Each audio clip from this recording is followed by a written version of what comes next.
안녕하세요. 라온교육 김재희입니다. 올해 수시 원서 접수가 한 달도 안 남았는데 준비 잘하고 계신가요? 우리가 수시 원서는 6장을 쓰게 되는데 그 중에서도 논술 전형을 생각하고 있는 학생들이 있을 거예요. 논술 중에서도 약술 논술 들어보셨나요? 이 전형이 생긴 지 얼마 안 돼서인지 아직도 모르시는 분들이 많은 것 같더라고요. 그래서 오늘은 약술 논술이 무엇인지, 문제는 어떻게 출제되는지, 어떤 대학들에서 실시하는지 알아보도록 하겠습니다. 먼저 약술 논술이란 무엇일까요? 정식 명칭은 교과형 논술이지만 흔히 약술 논술이라고 불려지고 있어요. 2022학년도, 그러니까 3년 전에 가천대학교를 시작으로 신설된 전형인데요. EBS 수능 연계 교재를 중심으로 출제가 되고 일반 논술과는 다르게 답안 작성 분량이 작다는 특징이 있어서 학생들의 부담이 적고 선호도는 점점 높아지고 있습니다. 고등학교 교육과정을 충실히 잘 받았다면 누구나 도전해 볼 수 있는 전형이니까 내가 가고 싶은 학교에서 약술 논술을 실시한다면 수시 원서에서 한번 고민해 보시는 것도 좋을 듯 합니다. 약술 논술을 실시하는 대부분의 학교에서는 국어랑 수학 두 과목을 시험을 보게 돼요. 그래서 실제 문제들은 어떻게 출제되었는지 먼저 국어 문제 예시부터 보겠습니다. 이 문제는 가천대학교 기출문제고요. 문제를 보시면 여기 위에 지문이 있을 거고 적절한 말을 제시문에서 찾아 쓰시오 라고 되어 있어요. 이렇게 약술 논술에서 국어는 긴 글을 쓰는 게 아니라 답을 찾는 시험이에요. 실제로 쓰게 되는 내 답이 한 단어가 될 수도 있고 한 문장이 될 수도 있는데요. 국어는 부분 점수도 없기 때문에 정확한 답을 쓰셔야 합니다. 그리고 또 국어 문제 지문이 EBS 수능 연계 교재와 동일해요. 참고로 올해 연계 교재의 지문은 대략 250개 정도라고 하니까 이 점 참고하셔서 공부하시는데 도움이 되셨으면 좋겠습니다. 다음은 수학 문제 예시입니다. 저는 약수령 논술이 처음 생겼을 때부터 지금까지 가천대학교 수리논술 출제연구위원으로 활동을 하고 있어요. 그래서 수학은 조금 더 많은 얘기를 해드릴 수 있을 것 같은데요. 수학은 보통 EBS 수능 연계 교재에서 변형이 되어 출제됩니다.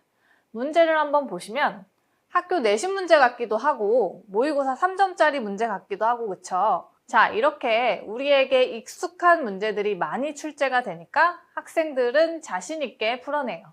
하지만 실제 채점을 해보면 답만 맞췄지 점수는 높지 않아서 불합격된 경우도 많이 있습니다. 왜 그럴까요? 논술이기 때문에 풀이 과정을 정확히 서술해야 돼요. 풀이 과정마다 점수가 부여되기 때문에 어떤 문제에서 내가 답은 모르겠지만 그래도 이 정도까지는 풀어볼 수 있어, 서술할 수 있어 하면 다 쓰셔야 돼요.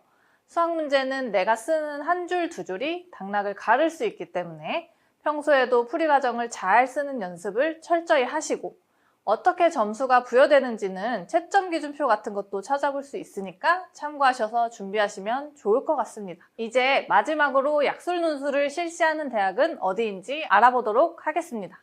올해는 13개 대학에서 총 3,407명을 선발해요. 그중에 가천대학교가 1,012명으로 가장 많고요.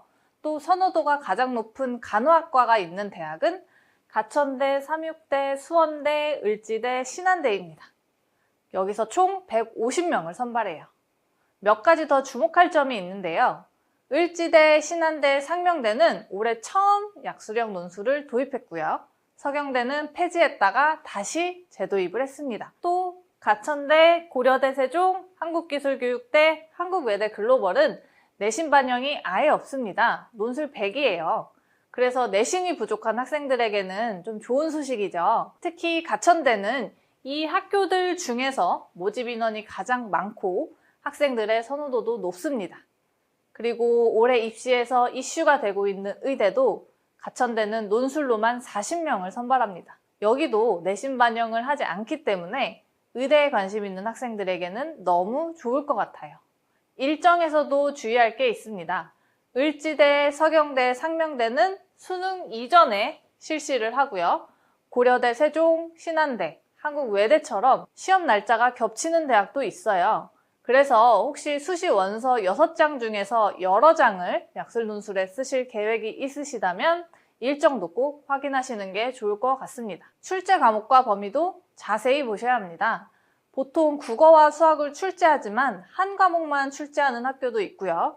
인문계열, 자연계열 이렇게 계열별로 국어, 수학 출제 문항수도 다르고 범위가 다른 곳도 있으니까 학교별로 모집 요강 정확히 한번 확인해 보시길 바랍니다. 우리가 약술형 논술에 지원하기로 결심했다면 논술 준비만큼 중요한 게 수능 최저입니다.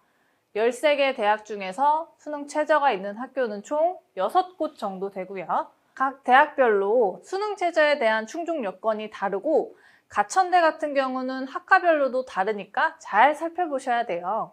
논술 준비한다고 수능 최저를 충족하지 못해서 그동안 준비했던 시간이 수포로 돌아가는 경우가 생각보다 많이 있습니다.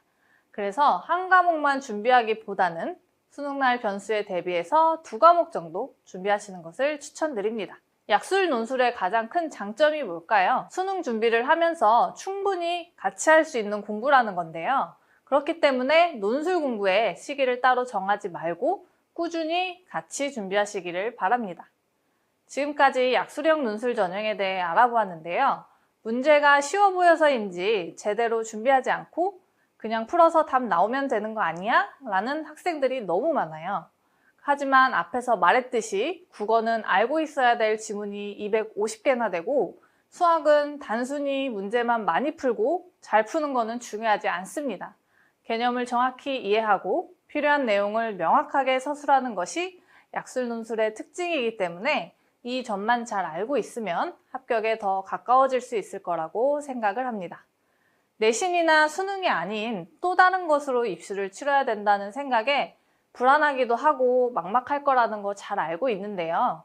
아직 늦지 않았으니까 남은 시간 잘 준비하셔서 좋은 결과 얻길 바라겠습니다. 감사합니다.